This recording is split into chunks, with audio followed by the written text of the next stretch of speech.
नमस्कार दोस्तों, आप लोगों का स्वागत है आपके अपने इस यूट्यूब चैनल लक्ष्य सिविल सेवा संस्थान दिल्ली में। देखिए दोस्तों, अभी जो हम लोग सीटीईटी के लिए कर रहे हैं, सीटीईटी में आपका चाइल्ड डेवलपमेंट का बहुत जो चाइल्ड डेवलपमेंट है सीडीपी, इसका लगभग 10 टॉपिक हो चुका है। आपको इसमें 20 टॉपिक पढ़ना है, 10 टॉपिक हो चुका है। तो रही सीडीपी की बात, और ये जो मैं सीडीपी आपको 10 टॉपिक करवाया हूँ, इसका ये 1 to 5 और 6 to 8 दोनों में जो है अमृत का काम करेगा। आप अगर इस 10 को देख लेते हैं और बची जो मान के चलिए 10 टॉपिक और बचा हुआ है, वो बहुत जल्द ही आप लोग मतलब उसमें तो 3-4 वीडियो या सारा कुछ प्रिपेयर है, एडिटेड है, सारा कुछ बना हुआ है, बस उसको अपलोड करना है आप लोगों के लिए।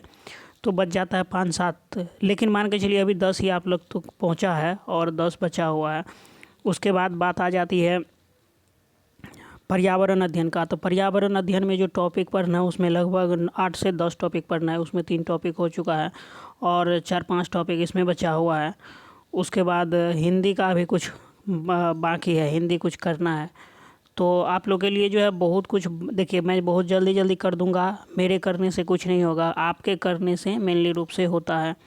क्योंकि देखिए मैं अगर वीडियो रोज़ आपको 4 दे दूँ या 10 दे दूँ, लेकिन आप अगर 1-2 ही या 3 ही कर पाते हैं, पता नहीं आप करते हैं या नहीं करते हैं, लेकिन मान के चलिए अगर एक दिन में 10 दे दूँ वो सार्थक नहीं होगा। मैं इसीलिए एक दिन में 1 या 2 ही देता हूँ कि उतना आप लोग करें। अगर आप उतना कर लेंगे 1-2 भी, तो मान के चलिए अभी जो टाइम है इसी तरह से मैं अगर देता रहूँ तो मतलब पूरा हो जाएगा धीरे धीरे। तो इसीलिए सबसे पहले तो जो पिछले वाले वीडियो नहीं देखे हैं उसका डिस्क्रिप्शन में लिंक दे दूंगा, सारा उसमें होगा, तो आप वहां जाके देख सकते हैं या प्ले लिस्ट में भी जाके देख सकते हैं। देखिए जो पहले साल प्रीवियस ईयर का बहुत कुछ कराया गया है, प्रैक्टिस सेट भी कराया गया है। क्योंकि देखिए चाइल्ड डेवलपमेंट एक ऐसी विषय वस्तु है, अगर यहाँ पर आप प्रैक्टिस नहीं करते हैं तो ये आपसे मतलब आपके बस की बात नहीं है। क्योंकि इसमें जो आप देखेंगे क्वेश्चन, तो किसी क्वेश्चन में 2 ऑप्शन या 3 ऑप्शन या किसी किसी में तो आपको 4 ऑप्शन लगेगा कि ये सभी आंसर होने चाहिए। लेकिन जब आप इसमें खुद को डेवलप कर पाएंगे, ये इसको मतलब जो टेक्निक्स है, जो मैं टेक्निक्स बताता हूँ कि किसी क्वेश्चन का आंसर कैसे पकड़े, कि कुछ वर्ड जैसे देखिए हर वर्ड को एक जगह लिख के मैं याद करवा दूँ वो संभव नहीं है। जैसे क्वेश्चन आता है उसमें जो वो वर्ड है, जो टेक्निक्स है जिसके द्वारा हम लोग क्या करते हैं, पकड़ लेते हैं कि इसका ऑप्शन ये गलत ही होगा और ये सही होगा। तो आपको वो वीडियो जाके देखना पड़ेगा, आप ज़रूर देखें। अगर आपको वीडियो थोड़ा लगे कि मतलब धीमी गति से बोला गया तो आप उसको फास्ट करके देख सकते हैं, यूट्यूब में एक सुविधा है। और देखिए ये बातें ये कही जाती है कि जैसे मान के चलिए आप असफल हो जाते हैं तो फिर क्या करेंगे, रोना धोना या टेंशन। इससे बेहतर है कि अभी थोड़ा ज़्यादा मेहनत कर लिया जाए, दिन रात मेहनत कर लिया जाए। कितना समय बचा हो आप लोग के पास, 50-60 दिन का समय बचा हो, उसमें 5-10 दिन इधर उधर में आप लोग गुजार देंगे। तो मान के चलिए इतना समय, इतना कम समय, इतना कम समय में इतना सारा कुछ करना है, रिवीजन भी करना है। देखिए जो चाइल्ड डेवलपमेंट है, आपको जो सीटीईटी का जो चाइल्ड डेवलपमेंट का लेवल है, तो मैं एक्सपीरियंस से ये बातें बोल रहा हूँ, ऐसा नहीं कि बिना एक्सपीरियंस का बोल रहा हूँ। मैंने जो फील किया है, मैंने जो देखा है, वो बातें आपसे मैं शेयर कर रहा हूँ कि देखिए चाइल्ड डेवलपमेंट क्या होता है कि अगर आप इसमें रिवीजन नहीं करते हैं, आप इसको बार बार नहीं देखते हैं। जैसे चाइल्ड डेवलपमेंट आप पढ़ लिए और क्या करेंगे, जाके एग्ज़ाम में बैठ जाएंगे, तो आपसे नहीं होगा। आपको इसका रिवीजन करना होता है, क्योंकि इसमें कुछ टेक्निकल वर्ड होते हैं, कुछ ऐसी बातें होती है जो आपको रिवीजन करते रहना चाहिए। ऐसा नहीं है हिस्ट्री या ज्योग्राफी की तरह नहीं है कि रट लिए कि भारत का प्रथम प्रधानमंत्री कौन था, तो वो मतलब अगर याद रह गया बाद में तो दे सकते हैं। लेकिन यहाँ कुछ सोचने मतलब थिंकिंग, देखिए क्योंकि यहाँ तो कोई फैक्ट डायरेक्टली पूछा नहीं जाता। यहाँ जो चाइल्ड डेवलपमेंट का मतलब ही होता है कि ये जो है इसमें हम लोग क्या करते हैं, मानव के व्यवहार का अध्ययन करते हैं। अब किसी भी चीज़ का अगर उसका व्यवहार का अध्ययन करते हैं तो व्यवहार वो समझ सकते हैं कि वो आपको हमेशा क्या करना पड़ेगा, रिवीजन करना पड़ेगा। तो देखिए मैं आप लोग का ज़्यादा टाइम ले लिया, लेकिन ये ज़रूरी था। क्योंकि मैं अगर समय समय पर आप लोग ये बातें नहीं कहूँगा तो आप लोग भी क्या करते हैं, इस चीज़ को भूल जाते हैं। तो सबसे पहले पीछे जाके देखिए, सारा कुछ देखिए, उसके बाद ये भी देखिए, ये भी आप लोग के लिए बहुत कारगर सिद्ध होगा। देखिए ईवीएस जो होता है, ईवीएस, चलिए अभी ईवीएस का प्रीवियस ईयर देख रहे हैं। ये जो ईवीएस होगा आपको, ये 20 सितंबर 2015 ईस्वी का होगा। कब का होगा, 20 सितंबर 2015 का ये ईवीएस है आपका। तो देखिए ईवीएस क्या होता है आपको कि 61 टू 90 ईवीएस का क्वेश्चन होता है। 61 टू 92 आप जब आप एग्ज़ाम देने जाएंगे तो आपका जो मेन क्वेश्चन होगा उसमें 61 टू 90 आपको ईवीएस देखने को मिलेगा। इसमें जो है क्या होता है, कुछ फैक्ट भी पूछा जाता है और कुछ ईवीएस से संबंधित शिक्षा पर्यावरण में से संबंधित शिक्षा शास्त्र भी पूछा जाता है। तो उस शिक्षा शास्त्र में भी आपको कुछ सोच के कुछ मतलब वो भी मतलब ईवीएस से थोड़ा अलग टाइप का होता है और उसको भी आपको क्या करना है, वो भी थोड़ा मतलब उसमें भी आप जब पढ़ेंगे, चलिए अभी आगे तो देख ही रहे हैं, उसमें आप जब पढ़ेंगे क्वेश्चन देखेंगे, जब आपके पास एक्सपीरियंस नहीं है, प्रैक्टिस सेट नहीं लगा है, तो आपको लगेगा किसी किसी क्वेश्चन में 2-3 इसका आंसर होना चाहिए। तो इसलिए मेरा आप लोगों से निवेदन है, रिक्वेस्ट है, देखिए आप तो क्या कहते हैं स्टूडेंट है, फिर भी मैं निवेदन कर रहा हूँ हाथ जोड़ के कि आप लोग पहले पीछे जाके देखें उसको। अगर मतलब आप देख लेते हैं तो आपका काम बहुत आसान हो जाता है। चलिए आज का वीडियो शुरू करते हैं, बहुत हो गया लेक्चर। अगर आप लोग के दिमाग में ये बात घुस जाए तो मेरा ये लेक्चर सार्थक हो जाएगा, ज़रूर जाके देखेंगे। चलिए देख लेते हैं, ये आगे कह रहा है कि पर्यावरण अध्ययन की प्रकृति निम्नलिखित का समर्थन करती है। तो देख लेते हैं कि पर्यावरण अध्ययन की प्रकृति किसका समर्थन करती है। बच्चे की कम गलतियां करे, बच्चे क्या करें, कम गलतियां करे, बच्चों को करके सीखने का अवसर मिले, बच्चे बहुत से प्रश्न पूछे और बच्चों को खोज करने के लिए पर्याप्त स्थान मिले। तो देखिए जो पर्यावरण जो हम लोग पढ़ाते हैं या पढ़ते हैं, अध्ययन की प्रकृति निम्नलिखित में से किसका समर्थन करती है। तो देखो ये बच्चों की गलतियों का समर्थन करती है। क्या करती है, बच्चों की गलतियों का समर्थन करती है। याद रखिएगा, इसको भूलिएगा नहीं पर्यावरण अध्ययन के बारे में। नेक्स्ट देख लेते हैं, 62 नंबर क्वेश्चन कह रहा है कि एक शिक्षिका ने कक्षा 4 के शिक्षार्थियों को पढ़ाने के लिए पौधे अंतर वस्तु का चयन किया। उसने सीखने के लिए निम्नलिखित अवसर प्रदान किए। कौन कौन से अवसर प्रदान किए, समूहों में पत्तियों का संग्रह करना, सेकेंड पत्तियों के आकार, स्वरूप और अन्य विशेषताओं पर चर्चा करना, और थर्ड है अपना वनस्पति संग्रहालय बनाना। इस प्रकार की गतिविधियों हेतु शिक्षिका को किस बात के लिए सबसे अधिक प्रोत्साहन नहीं देना चाहिए। तो चलिए देख लेते हैं किन किन बातों के लिए नहीं देना चाहिए। कह रहा है कि जितनी अधिक पत्तियों के बारे में संभव हो उतना उनके ना याद करने में बच्चे की पहल, बच्चों के द्वारा कार्य का विस्तार, बच्चों का निरंतर गतिविधि में लगे रहना और बच्चों की परस्पर क्रिया अवलोकन की सहयोग। देखिए यहाँ पर कह रहा है, आप ये भी बात ध्यान दीजिए, नहीं देना चाहिए। देखिए यहाँ जो फर्स्ट ऑप्शन है, कह रहा है कि जितनी अधिक पत्तियों के बारे में संभव हो उतना उनके नाम याद करने में बच्चों की पहल करना। अब सिर्फ नाम याद करने से क्या हो पाएगा, इसीलिए आपका जो है इसका फर्स्ट ऑप्शन सही है। लेकिन आप आगे का जो ऑप्शन है वो देख लीजिए, पूरा लगेगा कि ये सार्थक है, मतलब बच्चों के द्वारा कार्य का विस्तार करना, ये बिल्कुल सही बात है। बच्चों का निरंतर गतिविधियों में लगे रहना, तो ही आप, जैसे मैं आपको बोल रहा हूँ कि अभी आपका एग्जाम है तो निरंतर इसमें लगे रहिए, तो बिल्कुल ये सही बात है। बच्चों के परस्पर क्रिया अवलोकन और सहयोग ये होना ही चाहिए, तो भी वो सार्थक हो सकता है। चलिए नेक्स्ट देख लेते हैं, 63 नंबर क्वेश्चन।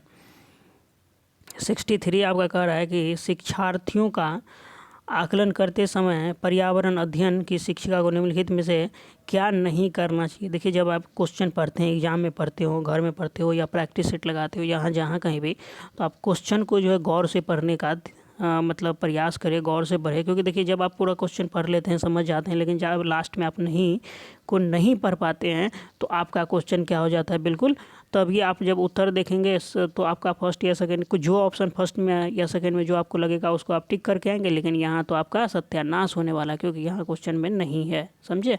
इसीलिए आप लोग जो है नहीं पर ज़्यादा ध्यान दें। कह रहा है, देखिए एक बार क्वेश्चन रिपीट करते हैं। कह रहा है शिक्षार्थियों का आकलन करते समय पर्यावरण अध्ययन की शिक्षिका को निम्नलिखित में से क्या नहीं करना चाहिए। तो चलिए देख लेते हैं क्या नहीं करना चाहिए। उनके बच्चों के पूर्व आकलन के साथ तुलना करना। देखिए हम लोग जो है तुलना करने की, बच्चों में तुलना करने की बातें नहीं करते हैं, तो ये तो निगेटिव सेंस में है। चलिए तो नेक्स्ट है, कह रहा है कि शिक्षार्थियों की सीखने की क्षमताओं को ध्यान में रखकर सूचना दर्ज करना। नेक्स्ट कह रहा है कि बच्चों के कार्य के केवल कुछ पक्षों पर ध्यान केंद्रित करना, और फोर्थ है बच्चों के कार्य से संबंधित गुणात्मक उल्लेख करना। देखिए इसका जो आप थर्ड ऑप्शन देख रहे हैं, देखिए आप जब देखेंगे गौर से तो आपको लगेगा कि यही बातें ऐसी है जो नहीं करना चाहिए। बच्चों के कार्य के केवल कुछ पक्षों पर ध्यान केंद्रित करना, ऐसा क्यों भाई? अगर आप शिक्षक हैं, एक अच्छे शिक्षक हैं, तो आपका काम है उसके सभी पक्षों पर आपका ध्यान होना चाहिए, तो ही आप एक अच्छे शिक्षक कहलाएंगे। चलिए नेक्स्ट देख लेते हैं। 64 कह रहा है कि प्राथमिक स्तर पर पर्यावरण अध्ययन में समुदाय सीखने सिखाने का एक महत्वपूर्ण संसाधन है, क्योंकि ऐसा क्यों है? समुदाय जो है सीखने सिखाने का एक महत्वपूर्ण संसाधन क्यों माना जाता है? तो यह एक बहुत सस्ता संसाधन, क्या है? एक बहुत सस्ता संसाधन। यह आसानी से उपलब्ध होने वाला संसाधन है। इसमें समझदार और बुजुर्ग व्यक्ति होते हैं। यह वास्तविक परिस्थितियों में सीखने के अवसर उपलब्ध कराता है। बिल्कुल सही बात है। देखिए जो हमारा समुदाय है, समाज है, जहाँ हम लोग रहते हैं या जो हमारे आसपास बगल अगल में है, तो वो प्राथमिक स्तर पर पर्यावरण अध्ययन में हम लोग को सीखने का समुदाय जो ऐसा क्यों? देखिए यह वास्तविक स्थितियों में सीखने के अवसर उपलब्ध कराता है। बिल्कुल सही बात है, ये वास्तविक स्थितियों में, तो आपका फोर्थ ऑप्शन सही होगा। चलिए 65 नंबर देख लेते। घर है कि कोई व्यक्ति 30 अगस्त 2015 को किसी एक्सप्रेस ट्रेन से अहमदाबाद से त्रिवेंद्रम जाने के लिए बैठा। यह ट्रेन 13:30 कितने बजे? 13:30 बजे जो है अहमदाबाद से छूटी। 1 सितंबर 2015 को 7:30 बजे त्रिवेंद्रम पहुंची। यदि अहमदाबाद से त्रिवेंद्रम के बीच की दूरी 2268 किलोमीटर है, तो इन दोनों स्टेशनों के बीच की औसत चाल क्या थी? देखिए ये तो मैथ का क्वेश्चन है, सिंपल सी बात है। इसमें जो आप समय कैलकुलेट करेंगे, देखिए अहमदाबाद से ट्रेन चलने का समय 13:30 है, तो 13:30 को हम लोग क्या लिख सकते हैं? 13:30 को 31 लिख सकते हैं, 31 दोपहर, ठीक। और ट्रेन का त्रिवेंद्रम पहुंचने का समय कितना है? 7:30 बजे है, 7:30 बजे है कि नहीं? तो ट्रेन अहमदाबाद से त्रिवेंद्रम पहुंचने में कितना समय लगता है? तो देखिए 1:30 से सुबह 1:30 चले जाएंगे तो तभी तो 12 घंटा हो जाएगा। और फिर 1:30 के बाद अगर हम लोग 7:30 तक जाते हैं, तो वहाँ पर 1:30 में 7:30 में 1 घंटा 30 मिनट घटाएंगे तो ये 6 घंटा हो जाएगा, है कि नहीं? तो आपको कितना घंटे के लगभग हो जाएगा? देखिए यहाँ और एक बात ध्यान, ये 30 अगस्त है और यहाँ पहुँचता कब है? 1 सितंबर 2015 को। तो मतलब अगस्त जो है 31 का महीना लगता है, तो इसमें 24 घंटा और हम लोग क्या करेंगे? ऐड कर देंगे। तो टोटल जो घंटा हो जाएगा हमारा, टोटल समय कितना हो जाएगा? 42 आवर हो जाएगा। तो 42 आवर हो जाएगा, ठीक। और आपका जो डिस्टेंस बता रहा है कितना है? 2268 किलोमीटर है। 2268 किलोमीटर को हम लोग क्या करते हैं? जो डिस्टेंस होता है उसको समय से डिवाइड कर देते हैं। अगर इसको आप डिवाइड करेंगे 6264 को 2200 डिस्टेंस जो दिया हो आपका 2268 बाय 42, अगर इसको आप डिवाइड करते हैं तो ये आपको 55 आंसर आएगा, ठीक। 55 आंसर आएगा। इसको जो है फिर क्या करेंगे हम लोग, मतलब मीटर पर सेकंड में चेंज करने के लिए, देखिए आपका जो आंसर है मीटर पर सेकंड में सारा दिया हुआ, तो मीटर पर सेकंड में चेंज करने के लिए हमको क्या करते हैं कि 5/18 से मल्टीप्लाई कर देते हैं। तो जब इसको आप मल्टीप्लाई करेंगे तो आपको 15 मीटर पर सेकंड आ जाएगा। तो ये जो है इसका आपका फोर्थ ऑप्शन सही, 15 मीटर, सेकेंड ऑप्शन सही हो जाएगा। चलिए नेक्स्ट देख लेते हैं।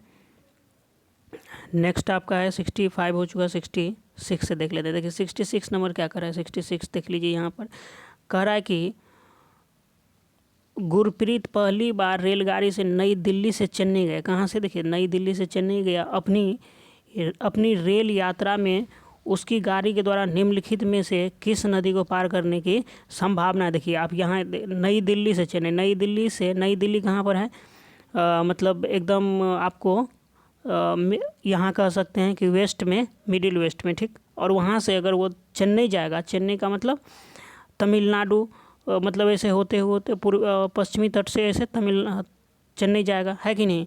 तो अपनी रेलगाड़ी से उसकी गाड़ी के द्वारा निम्नलिखित में से किस, देखिए गोदावरी नदी है, गंगा है। गंगा तो आपको क्या हो जाएगा? गंगा तो इधर नॉर्थ में हो जाएगा। नॉर्थ से क्या करता है वो, ऐसे यूपी से होते हुए यहाँ चली जाती है, वेस्ट बंगाल चली जाती है। तो आप इसमें देखेंगे नई दिल्ली 62, ये गंगा ही होगा, बिल्कुल क्या है? गंगा ही होगा। आपका जो ऑप्शन है सेकेंड ही। देखिए यहाँ पर एक क्वेश्चन में ध्यान देने वाली बातें थी। यहाँ है, पूछ रहा है कि संभावना नहीं है, तो बिल्कुल यही बातें अगर हो जाता है कि गलती, जब आप लोग नहीं को नहीं देख पाते हैं तो बिल्कुल गलती हो जाती है। जैसे अभी मिस हो गया। देखिए जब कह रहा है कि संभावना नहीं है तो संभावना, ये तो मतलब क्या है कि ऐसे यूपी से होते हुए पश्चिम बंगाल से निकलती है, लेकिन ये जो ट्रेन है यहाँ दिल्ली से निकल रही है, दिल्ली से ऐसे चेन्नई जाएगी, तो ये सारा नदियों का क्या है, मिलने का मतलब चांस है क्रॉस करने का, लेकिन गंगा नदी का चांस नहीं है। तो आपका 66 का सेकंड ऑप्शन सही होगा। चलिए 67 नंबर देख लेते हैं।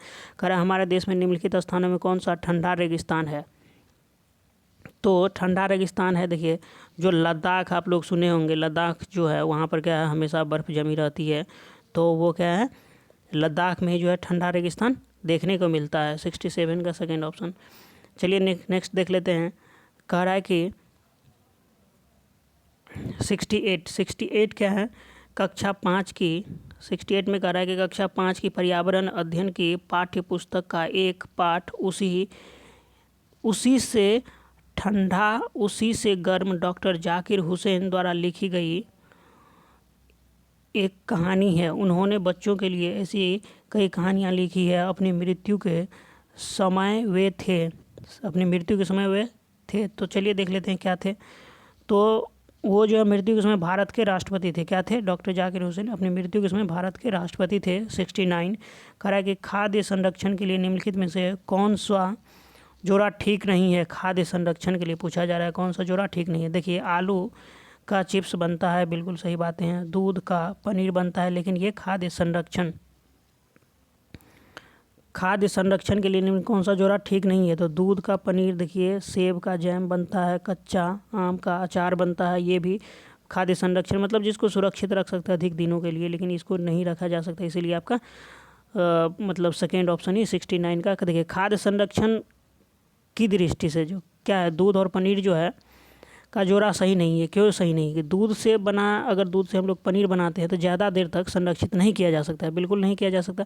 जबकि अगर आप आलू से चिप्स बना लेते हैं, या सेब से जैम बना लेते हैं, या कच्चा आम से अचार बना लेते हैं, तो आप देखे होगा आपके घर में भी अचार होगा, बहुत दिन सालों सालों तक चलता है।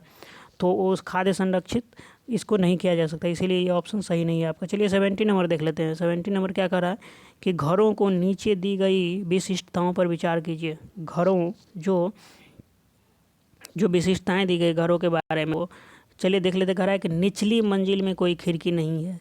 कहाँ ऐसी बातें होती है? पेड़ के तनों की लकड़ी से बनी ढालू छतें होती है। चलिए देख लेते हैं। और नेक्स्ट, पत्थर के खंभों पर ज़मीन से लगभग 10 से 12 फुट की ऊंचाई पर बने घर हैं, और पत्थर, गारा और चूने से बनी मोटी दीवारें हैं, और ये लकड़ी के फर्श हैं। तो चलिए ये जो है बातें, ये लेह और लद्दाख के घरों में ऊपर दी गई कौन सी विशेषताएं पाई जाती है। तो लेह और लद्दाख के बारे में पूछा जा रहा है। देखिए तो लेह और लद्दाख में जो होता है वो आपको निचली मंजिलों में कोई खिड़की नहीं होती है, ठीक। और उसके बाद जो है ये पत्थर, गारा और चूने की बनी मोटी दीवारें होती है, डी। और उसके बाद जो है ई, मतलब लकड़ी के फर्श होते हैं। तो मतलब आपका 3 ऑप्शन सही है, ADE। कौन सा? 70 का 3 ऑप्शन सही है। चलिए देख लेते हैं 71 कह रहा है कि निम्नलिखित का अध्ययन कीजिए। चलिए कर लेते हैं। कह रहा है कि कौवा पेड़ की ऊंची डाल पर अपना घोंसला बनाता है, ठीक है। इस घोंसले को बनाने में कई प्रकार की चीज़ें, यहाँ तक कि लकड़ी की शाखाएं और लोहे के तार भी होते हैं, बिल्कुल सही बात है। एक चालाक पक्षी भी है, बिल्कुल, और एक चालाक पक्षी भी है जो अपना घोंसला नहीं बनाती, आप सुने ही होंगे, बचपन में बनाता है, और कौवे के घोंसले में अंडे दे देता है। बेचारा कौवा अपने अंडों के साथ इस अंडों को भी सेता है। यह पक्षी कौन सी है? एकदम बचपन से आप सुने होंगे। ये जो है कौन सी पक्षी है?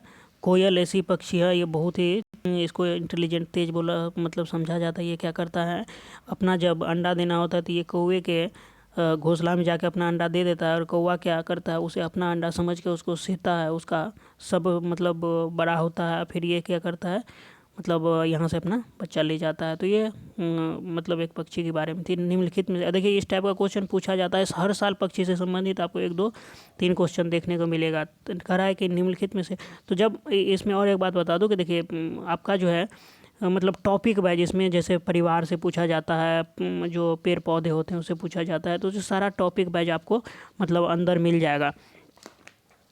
जैसे कौन सा जानवर कहाँ रहता है उसके बारे में पूछा जाता है, जैसे पौधे के बारे में, जंतु के बारे में, जंतु का वर्गीकरण हो गया, भोजन और पोषण के बारे में, मतलब हम मतलब किस टाइप के भोजन से क्या मिलता है, स्वास्थ्य और रोग के बारे में, जल के बारे में पूछा जाता है, मतलब जैसे किंगडम होता है, कौन कहाँ रहता है, जैसे कोबरा है या शेर है, तो इस सब के बारे में पूछा जाता है। तो ये सारा टॉपिक वाइज है, तो अंदर में मतलब आप प्ले लिस्ट में जाकर उसको देख सकते हो, वो ज़रूर देखिए क्योंकि वो आपके लिए बहुत ही फ़ायदेकारक सिद्ध होगा। चलिए देख लेते हैं नेक्स्ट क्वेश्चन। कह रहा है कि निम्नलिखित में से कौन सा बीज नहीं है। चलिए इसको देख लेते हैं। गेहूँ ये बीज है, काली मिर्च जो है ये भी बीज है, साबूदाना और सौंफ, देखिए साबूदाना बीज नहीं है, ये और ये सौंफ भी, ये सारा कुछ बीज है, याद रखिएगा, इसको भूलिएगा नहीं। 73 कह रहा है कि रेहाना अपने परिवार के साथ केरल जाती है, बिल्कुल जाती है। वह वहाँ उसे ऊंचे वृक्ष दिखाई पड़ते हैं जो उसके गृह नगर शिमला के ऊंचे वृक्षों से भिन्न है। उसने केरल में कौन से वृक्ष देखी होंगी। देखिए केरल में जो आपको अधिकतर वृक्ष देखने को मिलता है वो अधिकतर नारियल देखने को मिलता है केरल में, तो आपका फर्स्ट ऑप्शन सही होगा। चलिए नेक्स्ट देख लेते हैं। नेक्स्ट 74 कह रहा है कि बच्चों के द्वारा सब्जी बाजार में इकट्ठी की गई निम्नलिखित सामग्री में से कौन उन्हें पहचानिए जिसके भीतर जो है बीज होते हैं। तो देखिए आलू है, टमाटर है, नाशपाती है, चीकू है, भिंडी है, करेला है, प्याज है और खीरा है। तो इसमें जो है आपको इसमें 74 का 3, देखिए 3 ऑप्शन सही, मतलब टमाटर, नाशपाती, चीकू, भिंडी और करेला, खीरा इत्यादि में क्या होता है, बीज होता है। तो याद रखिएगा, इसको भूलिएगा नहीं। देखिए इस टाइप से पूछा जाता है क्वेश्चन। कह रहा है कि नीता आंध्र प्रदेश जाती है, कहाँ जा रही है, नीता आंध्र प्रदेश जा रही है और 2 साड़ियाँ खरीदी है जो ख़ास तौर पर वहीं बनाई जाती है, वे क्या कहलाती है। देखिए वहाँ की मतलब क्या कहलाती है। तो 75 ये जो है पोचमपल्ली और कलमकारी कहा जाता है। क्या कहा जाता है, पोचमपल्ली और वहाँ की लोकल साड़ियों को जो पोचमपल्ली और कलाकारी कहा जाता है। देखिए 76 निम्नलिखित में से कौन सी बीमारी रूखे, कोई बीमारी के बारे में पूछा जा रहा है कि रूखे या इकट्ठा हुए पानी से हो सकता है, मतलब जहाँ जमा हुआ पानी रहता है उससे कौन सी बीमारियां हो सकती है। देखिए वो जब कहीं पानी इकट्ठा होता है, आप लोग भी सुने होंगे कि अपने घर के अगल बगल में पानी लगने ना दे, क्यों होता है, वहाँ मच्छर का जन्म होता है और मच्छर से क्या होता है, मलेरिया होने का चांस होता है। चलिए 77 नंबर क्वेश्चन देख लेते हैं। 77 नंबर क्वेश्चन क्या करें, निम्नलिखित में से कौन सा जोड़ा ठीक है। 77 देखिए यहाँ का असम का बिहू, असोम बिहू, असम बिहू है ठीक, उड़ीसा का भरतनाट्यम, तमिलनाडु का लावनी और कर्नाटक का कथकली। देखिए इसमें जो है 77 का फर्स्ट ऑप्शन ही सही है, असम का बिहू होता है। क्या है, असम। देखिए असम की जो मतलब त्योहार है इसको बहुत ही धूमधाम से मनाया जाता है, तो असम के त्यौहार को क्या बोलते हैं, बिहू बोलते हैं। और इसके बाद जो है आपका दिया हुआ है 70 से हम उसके बाद जो है यह जो है सुमेलित है। उसके बाद भरतनाट्यम जो है, जो आप भरतनाट्यम देख रहे हैं ये तमिलनाडु में प्रचलित है। क्या है, तमिलनाडु में प्रचलित है, लेकिन यहाँ उड़ीसा दिया हुआ प्रचलित। उड़ीसा में तथा कर्नाटक में यक्षगान प्रमुख शास्त्रीय नृत्य है। देखिए उसके बाद जो है 78 कह रहा है कि एस्कीमो अपने घर इग्लू का निर्माण बर्फ़ से करते हैं, इसका क्या कारण है। एस्कीमो लोग जो रहते हैं ध्रुवीय प्रदेशों में जहाँ बर्फ़ बहुत ज़्यादा होता है, वहाँ कह रहा है कि एस्कीमो लोग अपने जो घर वो इग्लू कैसा बनाता है, इग्लू बनाता है का निर्माण बर्फ़ से करते हैं, इसका कारण क्या है। तो देखिए इग्लू क्यों बनाते हैं, इसका कारण जो है मेनली बर्फ़ की दीवारों के बीच मौजूद हवा अंदर गर्मी को बाहर जाने से रोकती है। देखिए क्या होता है, बर्फ़ की दोहरी परत होती है, तो एक परत क्या करती है, ठंडे को बाहर रखती है और अंदर की परत क्या करती है, गर्मी को अंदर ही रखती है। तो ये बाहर अंदर नहीं हो पाता है, तो वहाँ लोग क्या होते हैं, सुरक्षित रह पाते हैं। तो यही सेकेंड ऑप्शन सही होगा कि बर्फ़ की दीवारों के बीच मौजूद हवा अंदर की गर्मी को बाहर जाने से रोकती है। याद रखिएगा। कह रहा है कि 79 कह रहा है निम्नलिखित में से कौन सी विशेषता बरगद के पेड़ की जड़ों की नहीं है। 70 निम्नलिखित कौन सी विशेषता बरगद के पेड़ों के जड़ों की नहीं है। 79 का जो आपका देखिए बरगद के पेड़ आप देखे भी होंगे, जड़ें शाखाओं से नीचे लटकती रहती है। आप देखे होंगे ऐसे पेड़ रहता है तो उसमें क्या होता है, ऐसे ऐसे ये पेड़ है, इसमें ऐसे ऐसे शाखाएं लटकी रहती है, आप देखे भी होंगे। तो उसके बाद इनमें ज़मीन के भीतर जड़ें होती है, बिल्कुल ज़मीन के भीतर जड़ें होती है, बहुत मतलब अंदर अंदर तक ये इसकी जड़ें जो है जाती है। देखिए 3 कह रहा है कि जड़ें भोजन का भंडारण करती है, और 4 जड़ें खंभों की तरह पेड़ को सहायता प्रदान करती है। ये बातें तो सही है, लेकिन ये जड़ें भोजन का भंडारण करती है, बातें गलत है। 79 80 नंबर देख लेते हैं। 80 कह रहा है कि एक नवनियुक्त पर्यावरण अध्ययन के शिक्षक के रूप में पढ़ाने से पहले आपको सबसे पहली प्राथमिकता होगी, आपकी क्या पहली प्राथमिकता होगी। तो चलिए देख लेते हैं। 80 का जो कह रहा है कि कक्षा में धीमी गति से सीखने वाले विद्यार्थियों की पहचान करना। सेकंड है विद्यार्थियों के लिए पाठानुसार विस्तृत नोट्स तैयार करना। और 3 है शिक्षार्थियों का समाज सांस्कृतिक प्रोफाइल या विवरण तैयार करना, पहले से पाठ योजना को तैयार करना। ये जो है आपका 3rd ऑप्शन सही है। देखिए, क्योंकि अगर आप जो हैं कहीं नवसृजित हैं, नए नए गए हैं, तो आपको क्या करना पड़ेगा, वहाँ की बच्चों के बारे में पता करना है, उसकी संस्कृति के बारे में पता करना है। अगर आप बच्चे को जानेंगे नहीं उसकी मतलब उसके बारे में अधिक, तो फिर आप उसको अच्छे से शिक्षित नहीं कर पाएंगे, क्योंकि आपकी जो भाषाएं हैं, आपकी जो शैलियाँ हैं, उससे कोई फ़र्क नहीं पड़ता है। बच्चे को आप सिखाने के लिए उसके भाषा, उसकी शैलियों में अगर आप पढ़ाएंगे, जिसमें उसको अच्छे अपनी रुचि रख के पढ़े, अच्छे से समझे, उसमें आपको पढ़ाना है। तो आप नवसृजित हैं तो आपको इस बात पर ज़्यादा ध्यान देने की आवश्यकता है। चलिए देख लेते हैं 81 नंबर क्वेश्चन क्या कह रहा है कि 81 कह रहा है कि कविताएं और कहानियाँ पर्यावरण अध्ययन की अंतर्वस्तु को पढ़ाने में प्रभावशाली है। ऐसा इसलिए है क्योंकि कविताएं और कहानियाँ जो है बच्चों के परिवेश का समृद्ध चित्रण कर सकती है, संदर्भित अधिगम परिवेश प्रदान कर सकती है, सी विभिन्न अमूर्त अवधारणाओं की प्रभावशाली तरीके से व्याख्या कर सकती है, और डी कह रहा है कि सृजनात्मकता एवं सौंदर्य बोध का पोषण कर सकती है। 81 का जो है ए बी डी ये सही है। देखिए, मतलब ए बी बच्चों के परिवेश का समृद्ध चित्रण कर सकती है, बी संदर्भित अधिगम परिवेश प्रदान कर सकती है, और डी सृजनात्मक एवं सौंदर्य बोध का पोषण कर सकती है। चलिए नेक्स्ट देख लेते हैं। 82 कह रहा है कक्षा 5 की शिक्षिका के रूप में आप ईंधन के संरक्षण, क्या किसके बारे में बोला, ईंधन के संरक्षण प्रकरण को पढ़ाने के लिए निम्नलिखित में से किस संसाधन के उपयोग को श्रेष्ठ बताते हैं। तो इसमें जो है आपका समाचार पत्र को, ईंधन के संरक्षण के लिए समाचार पत्र को सबसे श्रेष्ठ बताएंगे, क्योंकि वहीं से रियल जानकारी मिलेगी कि कहाँ कितना खर्च हो रहा है, किधर फिजूल खर्च हो रहा है। तो अगर आप ईंधन के संरक्षण के बारे में, तो समाचार पत्र क्या होगा, सबसे मुख्य संसाधन होंगे। 83 चलिए देख लेते हैं। 83 कह रहा है कि 83 कह रहा है कि कक्षा 83 चलिए 83 देख लेते हैं। 83 कह रहा है कि कक्षा 4 की एक शिक्षिका शिक्षार्थियों से कहती है कि वे अपने कार्य पत्रक, अवलोकन, रिपोर्ट और सत्र में एकत्रित की गई सामग्री को एक फोल्डर में डाल दें। एक फोल्डर में डालने के लिए कह रहा है कि इन फोल्डरों को कहा जा सकता है, इन फोल्डरों को क्या कहा जा सकता है, देखिए पोर्टफोलियो कहा जाता है इस तरह की फोल्डर को, जब सारा कुछ एक चीज में डाला जाता है, जैसे पोर्टफोलियो कहते हैं, याद रखिएगा, भूलिएगा नहीं। चलिए नेक्स्ट देख लेते हैं। 84 कह रहा है कि एनसीईआरटी की पर्यावरण अध्ययन की कक्षा 5 की पाठ्यपुस्तक में सुनीता अंतरिक्ष में शीर्षक पाठ स्पेस शिप में अंतरिक्ष यात्री सुनीता विलियम्स के अनुभवों का वर्णन करता है। इसे शामिल करने का क्या कारण हो सकता है। तो देखिए, जो सुनीता विलियम्स के बारे में आप लोग सुने होंगे, उन्हीं पे पुस्तकें लिखी गई है, सुनीता अंतरिक्ष में, ठीक।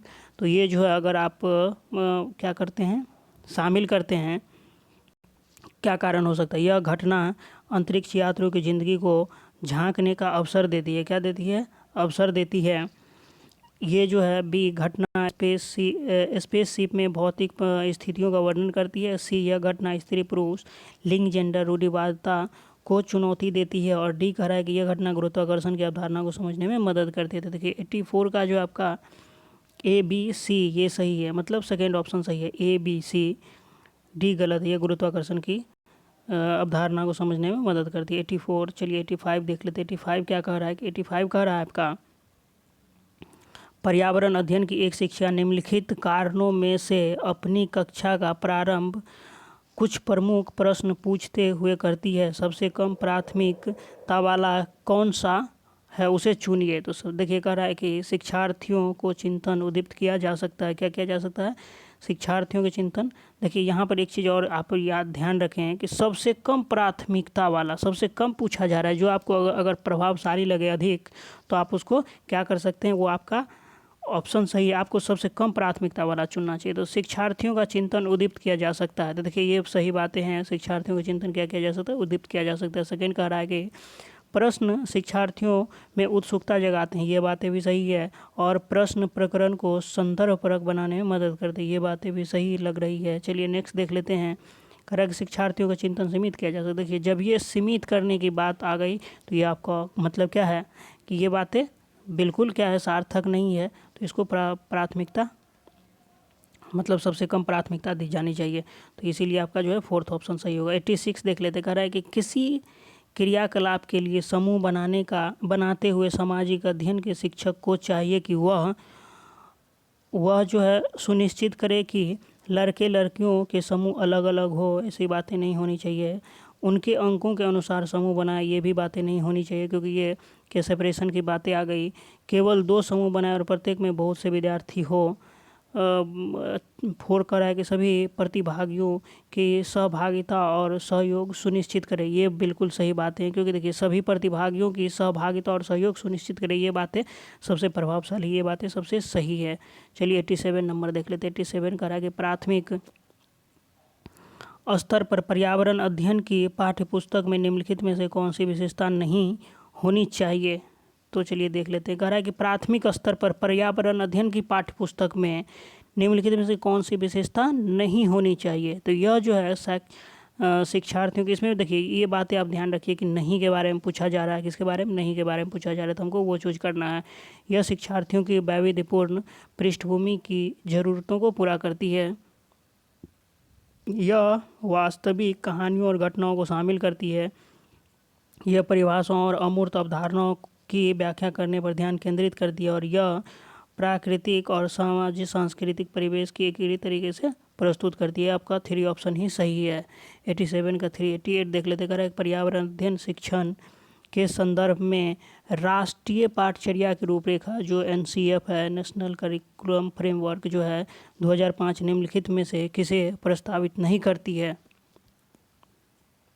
तो ये जो है देखिए बच्चों के अनुभवों और प्रस्तावित नहीं करती, ये पूछा जा रहा है। बच्चों के अनुभवों और सौंदर्यों से जोड़ना, ये है हस्तपरक क्रियाकलाप, ये भी सही है। उसके बाद कह रहा है कि तकनीकी शब्दावली से परिचित कराना और विषयानुसार उपागम, तो ये जो है आपका 3rd ऑप्शन ये सही है। तकनीकी शब्दावली से परिचित कराना, ये बातें जो है प्रस्तावित नहीं है। चलिए 89 देख लेते हैं। 89 कह रहा है कि प्राथमिक स्तर के शिक्षार्थियों में मानचित्र बनाने और समझाने के लिए निम्नलिखित में से किन कौशल या कौशलों की विकास की आवश्यकता है।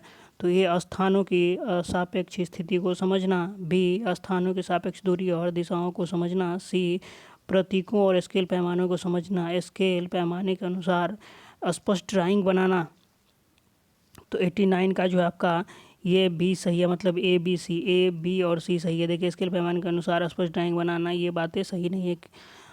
देखिए 90 कह रहा है कि निम्नलिखित प्राथमिक कक्षाओं में पर्यावरण अध्ययन पढ़ाने के लिए निम्नलिखित में से कौन सा उद्देश्य संबंधित नहीं है। देखिए क्वेश्चन को रिपीट कर लीजिए। प्राथमिक कक्षाओं में पर्यावरण अध्ययन पढ़ाने के लिए, ठीक है, निम्नलिखित में से कौन सा उद्देश्य संबंधित नहीं है। देखिए यहाँ पर आपको नहीं पूछा जा रहा है, संबंधित नहीं है। तो इस 90 का फर्स्ट कर रहा है कि विज्ञान के आधारभूत प्रत्ययों और सिद्धांतों को रटकर लेना। देखिए रटने की बात जहाँ आ गई थी ये पहले ही गलत है। तो आपका जो है 90 का फर्स्ट ऑप्शन ही सही होगा। पर्यावरण को खोजने के अवसर प्रदान करना, ये बातें बिल्कुल सही लग रही है। अवलोकन, मापन और भविष्य कथन और वर्गीकरण जैसे कौशलों का विकास करना, ये बातें भी सही है। और भौतिक और सामाजिक परिवेश के प्रति संवेदनशीलता विकसित करना, ये बातें भी सही है। तो देखिए 90 का आपका जो है फर्स्ट ऑप्शन ही गलत है। तो यही आपका क्या होगा, सही होगा। देखिए इसमें ये इतना ही रखते हैं। 30 क्वेश्चन जो है आपको EVS से पूछा जाता है। EVS से 30 क्वेश्चन पूछा जाता है, उसमें फैक्ट भी होते हैं और आपको इसका शिक्षा शास्त्र से भी क्वेश्चन पूछा जाता है।